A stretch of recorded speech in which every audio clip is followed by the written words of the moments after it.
organize the SC event for group discussion on the topic skill-based education versus degree-based education.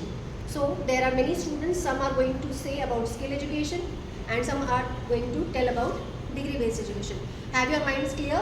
और group discussion के कुछ rules हैं. Whenever someone is speaking, you have to be patient and quietly hear.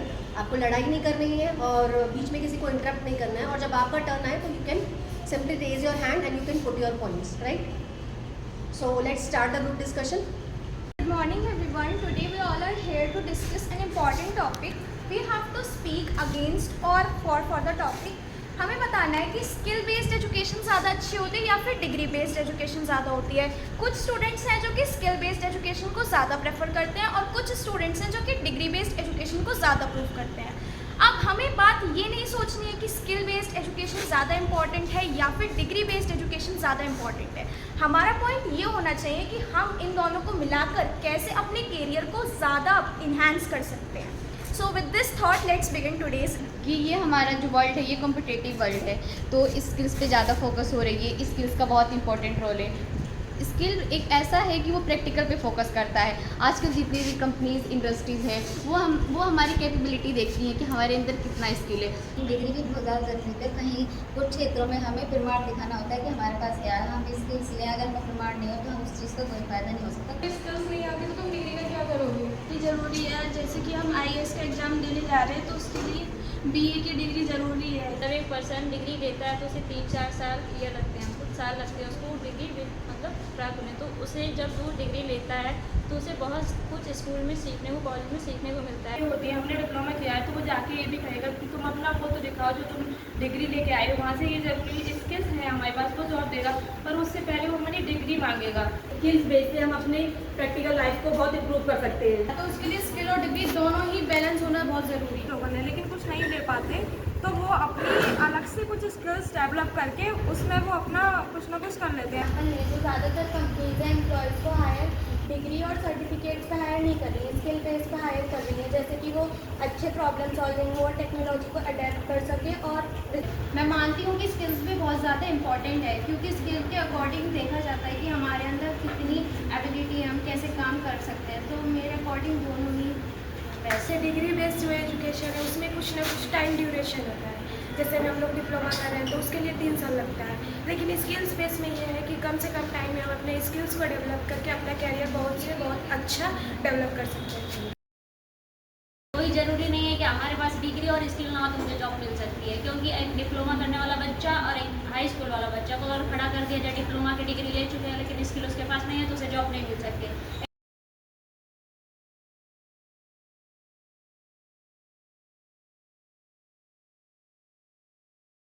Claps for all of you.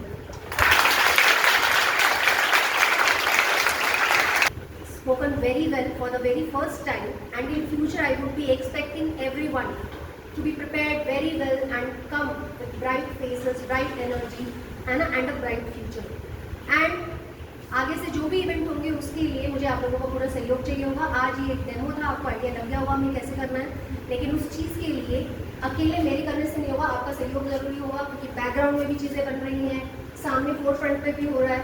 तो for that all of you I need your energy, I need your concentration. क्या है मेरा point? ये है जैसे आप लोग diploma कर रहे हैं, कुछ बच्चे BTech कर रहे हैं, कुछ BA कर रहे हैं, डिफरेंट डिग्रीज कर रहे हैं. Then you are a student. तो student as a student you have lot of time.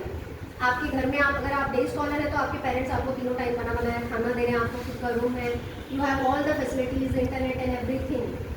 कपड़े धोना, खाना बनाना सब आपकी मदद कर रही है बैकग्राउंड. तो आपको सिर्फ पढ़ना है. कॉलेज में आपके पास काफ़ी टाइम होता है, 3-4 घंटे अगर लेक्चर्स होते हैं, बचे हुए टाइम में भी आप कुछ एक्स्ट्रा सीख सकते हो. प्लस घर जाने के बाद you have enough time 5 to 11, then morning 5 to 9 again. There is lot of time.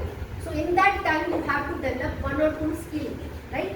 अब क्वेश्चन ये है कि कैसे पता चलेगा मेरी स्किल क्या है, क्योंकि एक बहुत बड़ा क्वेश्चन है. If you remember in your first class I asked you what is something good in you and you are not able to answer it, कि आपके अंदर ऐसा क्या स्पेशल है कि I should hire you in a company, है ना. तो आप लोग आंसर नहीं कर पाए थे. तो ये होगा कैसे, आपको कैसे पता चलेगा आपकी स्किल कैसी है, कौन सी स्किल है जिसको आपको प्रेफर करना चाहिए. For that what you have to do is first of all explore the skills. Being a student you have so much of time to explore everything. आप लोग वीडियोग्राफी कर देखो, ठीक है, फोटोग्राफी कीजिए, एडिटिंग कीजिए, मेहंदी बनाने की कोशिश कीजिए, आप कोडिंग करने की कोशिश कीजिए, आप बोलने की कोशिश कीजिए, पोएट्री बोलिए, डेक्लेमेशन बोलिए and participate in so many events, right?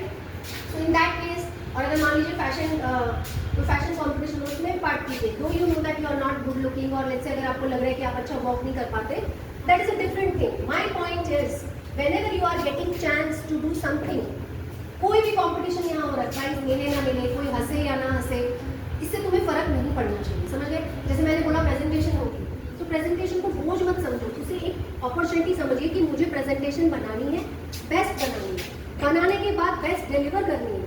अगर आपको चैट जीपीटी से एक इमेज बनानी है, हालांकि एक इमेज तो हर कोई मतलब कैप्चर करके बना देगा, बट उसमें कितना ज़्यादा आप अपने चैट जीपीटी को ट्रेन करते हो, बेटर से बेटर कलर कॉम्बिनेशन से लेके बैकग्राउंड प्लस उसकी थीम को डिजाइन करती है, उसके लिए आपको उसको प्रॉम्प्ट को अच्छे से ट्रेन करना होगा.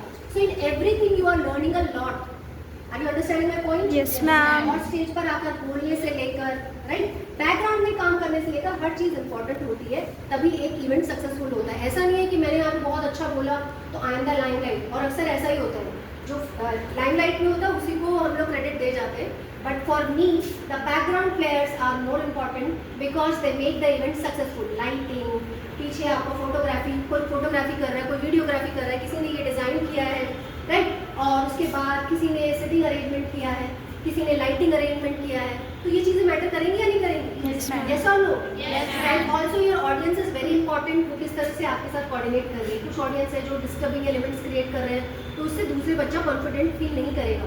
तो जब किसी को कोई मौका मिले, your facial expression should be like you are encouraging the person, because यहाँ पे बोलने वाला इंसान ना चेहरे से बहुत मोटिवेट होता है, उसको लग रहा है सुनने वाला बहुत एनर्जेटिक है, बहुत खुश हो रहा है मेरी बातों से, तो उसकी अंदर 2-4 पॉइंट एक्स्ट्रा निकल जाएंगे, और हो सकता है कि वो डीमोटिवेट हो गया तो वो वहीं पे रुक भी जाता है, उसका हौसला डगमगा जाता है.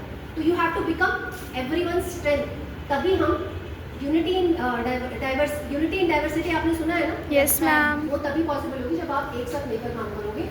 And I am very happy to be your class teacher as well as your subject teacher as well as your SC coordinator, and we are going to make final year the best class of Government Polytechnic Girls Moradabad, okay?